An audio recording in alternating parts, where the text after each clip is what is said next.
sorotan ketika Sarwenda menyampaikan bahwa anaknya akhirnya mendapat dampak dari perseteruan orang tuanya ini, mendapatkan bully di sekolahnya.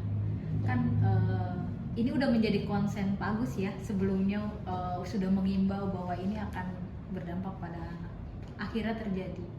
Melihat ini gimana tuh Pak? Ya, terima kasih. Sejak awal sebetulnya kita udah menyoroti bagaimana dampak dari orang tua yang berpisah sebetulnya. Ini saya udah sering kali ya untuk menghimbau, bahkan di beberapa media mengatakan kepada Sarwenda dan Ruben Onsu untuk fokus terhadap anak-anaknya sebetulnya.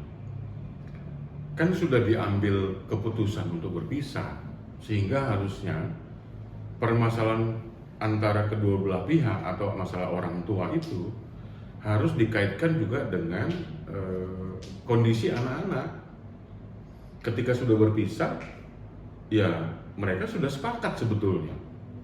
Nah, coba ini sampai hari ini saya sangat miris sebetulnya. Sampai dengan hari ini belum selesai perseteruannya.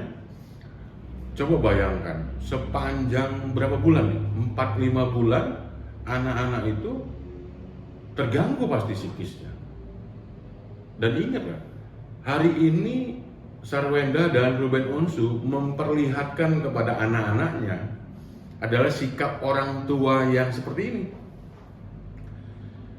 Dan anak-anak itu pasti akan terganggu psikisnya, itu harus ditangani dengan baik dan harus segera dihentikan perseteruannya supaya mereka juga nggak membawa ini sampai nanti ke mereka dewasa. Ingat loh,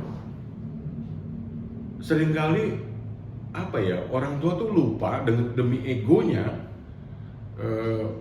Saya berulang-ulang mengatakan ini sebetulnya. Ketika sudah sepakat berpisah, ya sudah, tidak ada lagi mencampur kaitkan antara kepentingan ayah dan ibunya. Udah berpisah, fokus kepada anak-anaknya, kepentingan terbaik untuk anak-anaknya. Harusnya malah menjadi bekerja sama, namanya co-parenting. Nah ini kan melebar kemana-mana. Akhirnya anak yang mungkin tadinya nggak tahu peristiwa yang sekarang ini, akhirnya jadi tahu. Kemudian nanti ketika anak itu ketemu dengan teman-temannya di sekolah, di tempat les, di tempat bermain, pernah nggak membayangkan dia akan mungkin bisa aja kemungkinan untuk dibully, untuk ditanyakan, akhirnya tersinggung, dan nanti itu akan dia bawa terus, malu dan sebagainya. Jadi coba saya mengecam keras, ini tidak dapat diselesaikan dengan cepat ya. Coba balik lagi ke fokus utamanya, bagaimana waktu itu permasalahannya kan antara kunjungan Ruben Onsu ke Sarwenda ya. Ruben Onsu untuk menemui anak-anaknya, ya kan? Fokus ke situ lah harusnya. Pak, ini kan mungkin awalnya kan hanya perebutan hak asuh. Betul. Sampai pada akhirnya saling lempar isu negatif lah di sosial media. Ini kan akan jadi jejak digital ya untuk anak sendiri. Selain psikis dan nantinya malu untuk ketemu banyak orang, apalagi sih Pak yang akan anak rasakan dampaknya dari pertikaian ini? Pasti dia akan mengingat peristiwa ini, dan anak-anak itu akan membuat pola, oh ternyata orang dewasa begini ya. Itu akan dia ingat terus. Makanya kan kita harus memperlihatkan kedewasaan kita di depan anak-anak, karena mereka akan mencontoh nanti ketika misalnya anaknya juga berumah tangga dan sebagainya, punya pasangan dan sebagainya. Itu yang lupa. Coba ini dijadiin standar oleh anak-anaknya, ini adalah tingkah orang dewasa, kan bahaya. Jadi sekali lagi saya berulang kali ingatkan, kalaupun hari ini ada pihak yang mengajukan pengasuhan anak, ya, untuk memindahkan pengasuhan anaknya, sebetulnya itu hanya pindah tempat saja. ketika nanti dimenangkan katakan oleh Ruben, hak asuhnya, dia juga nggak boleh menutup akses buat anaknya ketemu dengan ibunya. Jadi sebenarnya menurut saya fokusnya adalah bagaimana menyelesaikan pokok permasalahan. Ketika di awalnya itu mengenai, kan sudah ada kesepakatan, coba balik ke kesepakatan itu, lalu kemudian apa yang harus direvisi, sekali lagi demi kepentingan anak, bukan kepentingan orang tua.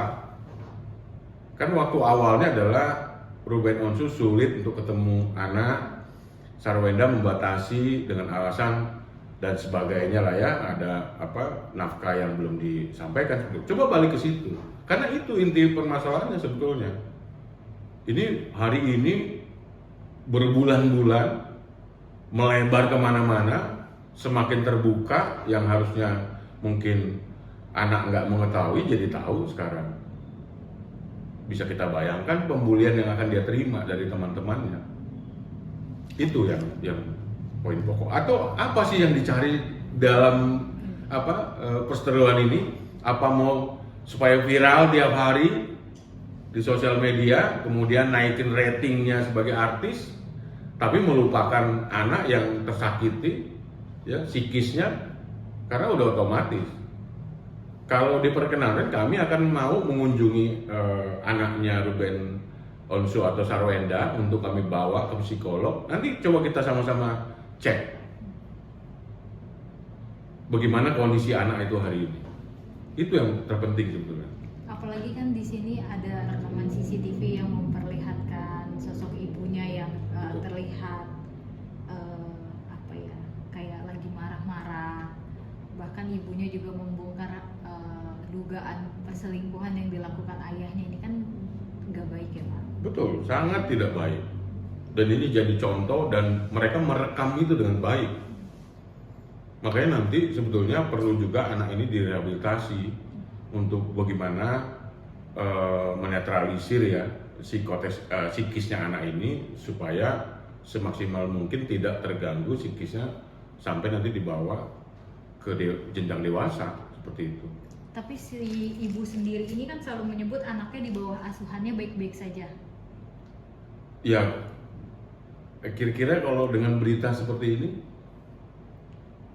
tiap hari tayang di media dengan tambahan peristiwa-peristiwa dan isu-isu baru yang menurut saya kalau itu digunakan untuk pengambilan hak asuh anak, pengadilan itu tidak melihat berita ini viral atau tidak, tapi kalau ada aduan mereka melihat bukti, alat bukti kan.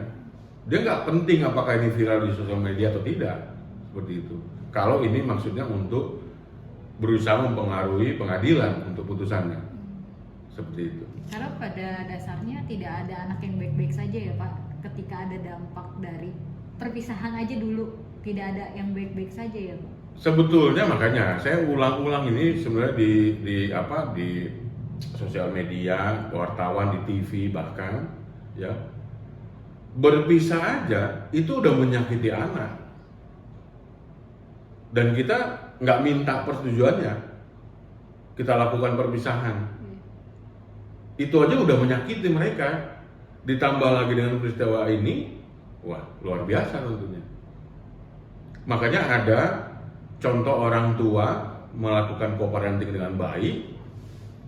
Saya seringkali menyebut ada Gisel dengan Gading, kemudian ada Desta dengan mereka benar-benar melupakan, hampir melupakan bahwa mereka itu sudah berpisah demi apa? Anak-anaknya. Mereka mau menghilangkan egonya untuk supaya anak-anaknya itu masih bisa merasakan kasih sayang yang utuh. Nah, Undang-Undang Perlindungan Anak juga seperti itu bunyinya. Untuk anak ketika ada pasangan yang berpisah, mereka tetap wajib memberikan kasih sayang utuh. Itu bunyi Undang-Undang Perlindungan Anak. Walaupun pasangan ayah ibunya udah berpisah. Seperti itu. Ini kan Bapak mungkin melihat tadi awalnya kan sebenarnya ada kesepakatan 3 hari 4 hari. Betul. Oleh kedua orang tua. Kan ini sebenarnya udah suatu co-parenting yang bagus ya. Bagus di awalnya. Tapi pada akhirnya itu tidak berjalan. Berarti di sini ada ego, masih ada ego ya Pak untuk. Iya, makanya saya nggak sebenarnya ketika di awal itu udah cukup bagus buat kesepakatan ya 4 hari Sarwenda, 3 hari Ruben Onsu, tapi itu nggak jalan. Waktu di awal kan antara Ruben Onsu tidak memberikan hak nafkahnya, kemudian Sarwenda membatasi, itu kan tidak boleh sebetulnya. Coba yuk kembali ke situ. Apa kendalanya? Seperti itu. Apa yang berubah? Itu bisa dikomunikasikan sebetulnya. Itu udah cukup baik. Ya, saya nggak tahu apa motif ini buat Sarwenda dan Ruben Onsu. Apakah ada motif lain, misalnya ingin supaya tayang terus nih, diperpanjang terus, makin banyak beritanya, melebar kemana-mana. Tapi ingat, ada anak yang tersakiti hari ini. Saya bisa pastikan itu. Dan saya, kalau diizinkan, saya akan kunjungi anak itu, saya bawa tenaga ahli kita untuk mengecek seberapa tersakitinya anak-anak itu. Nanti kita buktikan. Kalau ketika keduanya sekarang setelah melihat anaknya dapat pembulian di sekolah, akhirnya kedua orang tuanya ini lebih mereda. Tapi ini kan udah terlanjur. Udah terlanjur. Terlambat gitu Pak. Terlambat. Tapi sekali lagi, untuk anak, untuk rehabilitasi anak, ya saran saya secepat mungkin lah ini kasus ini diselesaikan. Kalau memang pengajuan hak asuh anak sedang berlangsung, fokus ke situ, jangan melebar kemana-mana. Sekali lagi ya, pengadilan itu tidak butuh berita ini viral. Pengadilan itu butuh alat bukti. Misalnya satu pasangan tidak layak untuk mengasuh anak, itu mereka butuh bukti, bukan butuh viral. Sekali lagi itu. Mungkin kalau dari Pak Agus ada saran untuk kedua belah pihak, karena ini kan udah jadi konsumsi yang tidak baik juga ya Pak di televisi gitu. Saya udah puluhan kali ya menyarankan kedua pasangan ini untuk secepatnya stop untuk melakukan berita-berita terbaru ya, ingat anaknya. Semakin lama berita ini viral, semakin dalam luka yang dialami oleh anak. Jadi kalau hari ini ada pengajuan hak asuh anak, fokus ke situ, jangan melebar kemana-mana, jangan tambah lagi luka untuk anak. Semakin lama anak mengalami luka, semakin sulit untuk dilakukan penyembuhan.